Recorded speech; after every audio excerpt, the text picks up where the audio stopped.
First-generation South Sudanese Australians Success Reflections. The South Sudanese Australian community is less than 2 decades old in Australia.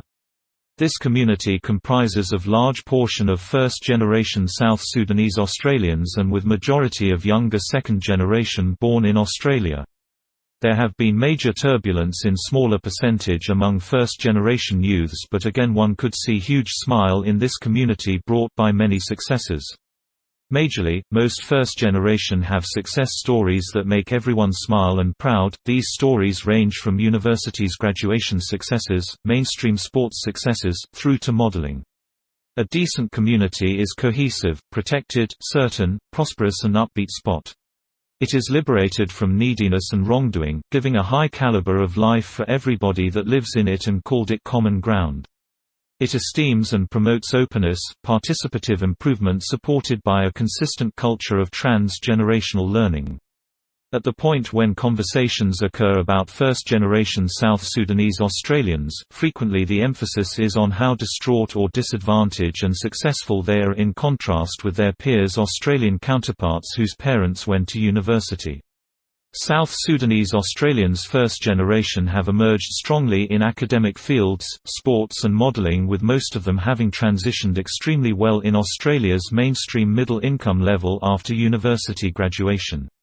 However, being a first-generation university scholar articulates so many interpretations that you are the first man or woman in your immediate family or household to attend university or play in a national sport club.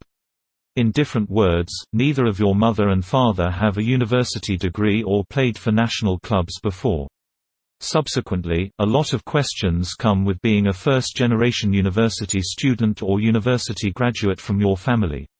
South Sudanese Australians first generation are highly competitive in all trade of industries across Australia.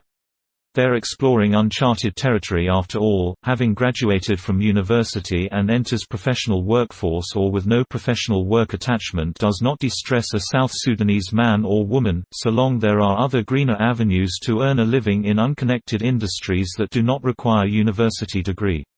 But who can assist them with after-university process of connecting them to find professional jobs? Are there any one-of-a-kind resources for first-generation students, graduates available in Australia? This area of finding professional jobs is rough one for immigrant first-generation graduates except in field of nursing, medical, aged care, and engineering where the demand is always at peak. First-generation graduates are likely to be recruited in high-demand areas because there is a vacuum of room. There are few immigrant job talent agencies which are not even popular with placement of migrant first generation into workforce. Being a first-generation university student graduate represents a milestone development for a family. Most South Sudanese who decided now not to go to university or college do so due to the fact they have seen a huge number of community graduates not finding jobs after university. They think, you are accumulating deferred debt with Australian Taxation Office, ATO. They do presume they don't have enough money to be able to pay ATO back. They also believe jobs are found through connection and that alone doesn't qualify a first-generation immigrant. It's widely believed food, residential expenses, children education, textbooks resources, and additionally tuitions all signify a large quantity of money. And this is absolutely comprehensible that some households would be intimidated by the university tax tag. Although it's necessary to have in mind that the sticker price of tuition is now not always what university students will virtually have to pay. The net price for deferred tuition is what university students and families will truly pay, after graduating and economic useful resource are taken into consideration. There is a window of income threshold that examine your contribution toward your higher education debt with Australian Taxation Office, ATO. Once you have that threshold, you have mandatory requirement to repay percentage of your tax toward your education debt. Motivating and inspiring later generations, having an option to send a child to university speaks senses and raise hopes for the family. It additionally fills in as a guide for siblings and relatives in more younger ages. The more younger ones will admire that sibling or relative who went to school. They will eventually need to follow their sibling footsteps. It is a relentless chain that sets a norm, one that demonstrates setting off for university is a generally excellent choice.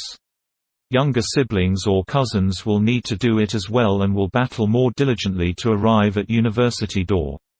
They will have the option to discover choices to get the chance to pay for it, for example, begin working somewhat prior or getting excellent marks in school to have the option of applying to university scholarships.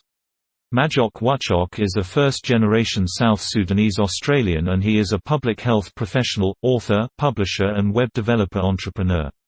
Written by Majok Wachok and proudly brought to you by Bohr Publishers Australia.